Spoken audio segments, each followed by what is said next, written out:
after they got going well, they got to working good. They're almost done now. They're almost done. Chapter 5. The sad state of the people didn't stop Nehemiah. Now he's out there. If he's out there doing this for them, this probably would have caused him to stop. If he's out there just serving the people and worried about what they think and worried about what their opinion matters. Amen. Now everybody cares a little bit about what people think. Now you hear people get up and say, I don't care what they think about me, bless God. Yeah, you do. Amen. You wouldn't have no mirrors in your house if you didn't. Or you wouldn't go by a car mirror every now and then. You do. I seen you flip your mirror down, your visor down before you got out of the car when you come to church. You care what people think. But if he solely cared about what them people think or thought about him, that would have got him out. They begin to make money off one another. They begin to charge interest and overcharge one another and run up debt on their own people. The nobles, taking advantage of the ones that didn't have as much. Said, well, I'll let you have this, but you're going to pay me back this much more. And they're just making their children start out in debt already. That's sin, by the way. Amen. And they were starting out in sin, and Nehemiah was wroth about it. And God didn't like it. And he went out and rebuked them. But it didn't let it stop him. He didn't say, all right, after everything I've done for y'all, y'all going to do this. After everything I've done for y'all, you're going to turn and do all this bad and go against me and go against my wishes. If he cared about what everybody thought, and that's all he cared about, he would have stopped right there. As a child of God, you're going to go against the grain.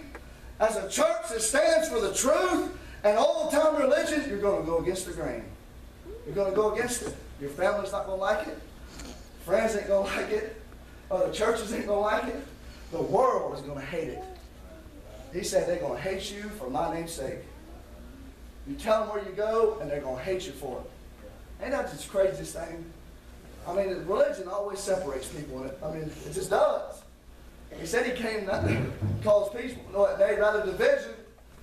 And it ain't really the name of the church, but it's the God that dwells here and moves here. It offends them. I mean, it steps on their toes. That Bible that we use, it offends them. It does. The songs that we refuse to sing, those old charismatic, upbeat, no God, flesh-dwelling songs. Amen. That's straight out of hell. Amen. Those songs that just gratify the flesh. Why don't we get with the age? Amen. They don't understand old-time religion works. It's real. It has heart in it. Amen. But it offends them. They don't understand it. Amen. But if you care what everybody else thinks, you're not going to make it very far. You're not going to make it a couple steps. You're going to be out. That's just the fact of it. But Nehemiah said, you know what? I'm not going to let the sad state of the people cause me to stop. I'm not going to let the sad state of the people cause me to stop. It's easy to look around and see who's not here. It's easy to look around and see the moral decay of people in the world we live in today, and see people falling by the wayside, and seeing all these people, amen, not fighting anymore, not in the fight anymore. Amen, but that ain't no reason to quit. That's no reason to stop. Amen, that's no reason to quit. Now, I never served in the military, but thank God for those that did. Amen.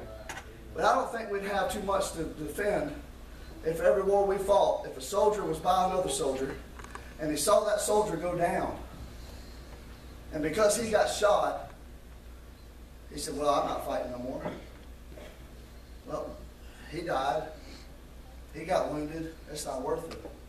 So I'm going on back to the house. You imagine if every soldier did that? I mean, you watch some of the war movies. I imagine they're somewhat accurate. You know, way back when they used to go out and fight, you know, and are you firing and we'll fire and you fire and they're falling. I mean, I don't understand that now, and you know that's why they don't do it no more. But they did then. That's just the fact of it.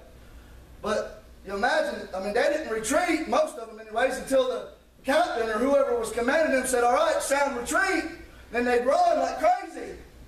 But they'd stand there and they'd reload and fire again if they could. They didn't run nowhere. Which could you imagine, but this one failed. Every time someone next to him failed, they just retreated. And they run back. And the next engagement, person next to them failed, they retreated.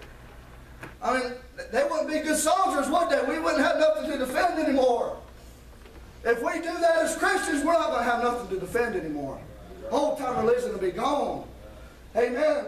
So it's sad when you're standing up, and I imagine as a soldier in battle, had to watch his buddy or brother in arms, amen, go down in the midst of battle. Amen. But they had to keep their fortitude, and they had to keep their wits about them, and they had to reload, and they had to get that next round ready to fire, and get ready to shoot on their command. When the officer said ready, amen, and fire, they had to be ready to do so. We don't run when somebody falls. We got to stand our ground and get ready to be armed and shoot again. Don't let the scare tactics, amen, and the sad shape of the people cause us to stop fighting. You look around, it's easy to get discouraged. Amen. You turn on the news, you get discouraged. Don't let that make you stop fighting. Amen. Stand your ground. Why? Because if you fall, somebody else has to take your spot. And maybe they're not ready yet. There's another generation coming up behind. Maybe they're not quite ready. Amen. Or they're watching how you stood your ground, how you finished your fight, how you continued to the end. Amen. Stand your ground and continue to fight. Amen. You hear all them great war stories. I can go on all night about them, about how they stood their ground, and it looked like all hope was gone over and over and over again. And all the odds were stacked against them, but they held and they took the hill, or they took the fort. All odds were against them 3-1, but they took it anyways. Why? Because they wouldn't retreat. Church will take the hill if we don't retreat. It's sad sometimes when you look around. It's a sad state. I'm not talking here. I mean, there's great unity here again. I mean, the Spirit dwelling. I mean, it's wonderful. Thank God. Amen. Amen. But it's easy to look around the world and the community and, you know, looking for familiars, and they're not there. They're not there. Don't let it get you down. Amen. Nehemiah wouldn't let it stop him. Not only that, amen, in chapter 6, the smooth words of the enemy couldn't stop him. Sanballat and his crew, amen, they tried the scare tactics first. And when they couldn't get him that way, they tried another way. They tried to get him with scare tactics. Go to chapter 6. It says, now in verse 1 in chapter 6, now it came to pass when Sanballat and Tobiah and Geshem the Arabian and the rest of the enemies heard that I had builded the wall, and that there was no breach left therein. There was no other way in now. The more we unify, the tactics will change. When there's an opening, there's a different tactic used. But church, the more we unify and the more we come together, tactics will change. And the enemy's always changing the way he attacks. It says when they built the wall that there was no breach left therein, though at the time I had not set up the doors upon the gates, that Sanballat and Geshem sent unto me, saying, come, let us meet together in some one of the villages in the plain of Ono. But they thought to do me mischief. See, they try to, all right, will you come meet us now? They try to smooth talking out of his place. They try to smooth talking to come from where he was and where he was working and what he was doing. They try to get him to come off the wall and out of the work for just a moment. See, Nehemiah pretty much hadn't stopped since he got there. They worked day and night. He stayed involved. He stayed into work. He stayed engaged and doing something for the Lord. It's when we stop being involved is when we get in trouble. You think about it. Now, I'm not against vacation, stuff like that. But, you know, when we vacation from the church, prolonged vacations, amen. I'm not talking about taking your family somewhere, and you need to do that. But when we miss a service, and we miss another service, and we miss another service, and a week turns into a month, you know, you get away from God. You get way away from God. And they wanted Nehemiah to come out from behind his refuge. See, the walls were building. Now, the gates weren't completely done, but the walls were built. They wanted him to come out. They wanted him to come out away. And see, there'll be those to entice you to come out from behind your stronghold, to come out of your refuge. I used to tell this story to the little children in the children's church, and some of the young teenagers would ask me, well, is it wrong for me to go to this church? Is it wrong for me to go to that church? And, you know, I didn't discriminate against this church or that denomination, and I thought that was wrong to ever do that. But I told them, if God puts you in a place, and He's blessing you in a place, you stay in that place. God sent Nehemiah to a place. He stayed in that place. He was blessing him in that place. Everything his hand touched, amen, it blossomed. It blossomed.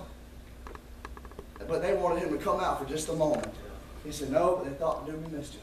They wanted to do me harm. So the smooth words the enemy will use sometimes just to get you for a moment to step out from behind where you're safe and where you're guarded. Amen. Around those that are like-minded, those that will protect you, and those that care about you and will pray for you. Amen. And will hold you up when you're down. Amen. Will help you along when you can't walk. Amen. Your people, your church, your refuge. That's where he was. They said just for a moment. Because they knew if they could get him out just for a minute, they could have him. If they could get Nehemiah to fall, the work would stop. But Nehemiah said, nope, I can't do it. Why? Because lastly, right here, and I'll be done. They attacked him and said, come on. Smooth words. Smooth words. He said he thought to do me mischief. Now the enemy will attack us. The enemy will attack you personally. And there's three ways he does it. He appeals to the lust of the flesh, the lust of the eyes, and the pride of life. All three. He'll go after your flesh and all aspects of that. He'll try to get you with sight and show you great and marvelous things he'll give you. Then he'll build you up and tell you great and marvelous things. To build you up inside, to lead you astray. You say, well, not me. That's how he gets everybody. It's the same way he attacked Jesus. And according to the Bible, he's the only one that was able to resist. He's the only one that could restrain those tactics. So we got to be safeguarded. Nehemiah said, nope, I'm staying right here where I'm safe. Where there's no breach in the wall anymore, where they can't reach it and get me anymore, I'm staying right here. So the smooth words of the enemy wouldn't get him. As I close here and the piano player comes, he said this here, verse number 3. He said, I sent messengers unto them. This is how he replied, saying, I am doing a great work, so that I cannot come down. Why should the work cease? Wouldst thou leave it and come down to you? What's worth stopping what I'm doing to come talk to you? What's worth giving up all the ground that I've gained to come down for a moment? Now, he pretty much knew what they wanted and knew what outcome they wanted for him to come. But I asked that question for us tonight. He said, I'm not going to allow the success of the work. He didn't want that to be lost. All the success all the ground that they had covered to be lost for one bad decision to leave his place or the ground or his position and go outside the wall. He didn't want that to happen. Sometimes we'll get out of our place. We'll lose all the ground we made. We got to be careful. Now, school's starting back. Some are going to different grades. Some are going to different schools. Some are going to college. And there's been so much ground made in our lives, from children all the way up till now. And there's so much invested. I'm not talking about monetarily, although I'm sure there was. But spiritually, some of y'all, spiritually, a lot's been invested through your lives from the time you was this big until where you're at now. Don't let all that ground be lost because someone entices you to step outside the wall. Stay inside the wall. Stay behind those prayers and stay in that refuge. Stay in that place. Stay where you know you're supposed to be. Stay. Stay. The success of the work wouldn't stop him. I ask you this today. We all got a work to do as they begin to play. We all got a work to do. Verse 3, Nehemiah answered with that. He said, I will not come down. He said, why should I come down? Maybe you've come down from the wall. Maybe you're not working anymore. Maybe you're in a place now you have stopped. For whatever reason. But I ask this question. Nehemiah stayed on the wall and said, I'm not going to let it stop me. Maybe some of us have let it stop us. Whatever it is. But what's to stop us now from getting back on the wall? Ain't it worth it? Ain't it worth it to get back on the wall and start working again? Start getting involved again?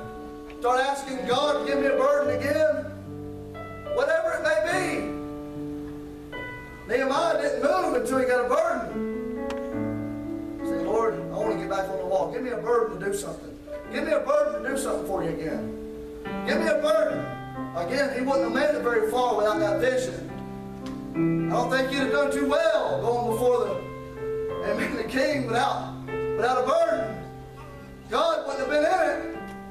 He wasn't supposed to go before him with a sad countenance, but he did.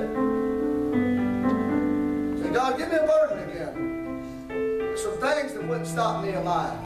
We got to be determined and say, there's got to be some things that we're determined ain't going to stop us. We've got to be determined to put some things in our heart, get a backbone and say, there's some things that ain't going to stop us. By the grace of God, we're going to stand. By the grace of God, we're going to walk. By the grace of God, we're going to keep going. By the grace of God, we're going to build. We're going to build. Nehemiah said, I'm not going to let it stop me. What's stopping you tonight? What's stopping you tonight? Whatever it is, let it go. Whatever it is, let it go. Whatever it is, let it go. Let's stand. Altars are open if you need to pray. Go ahead.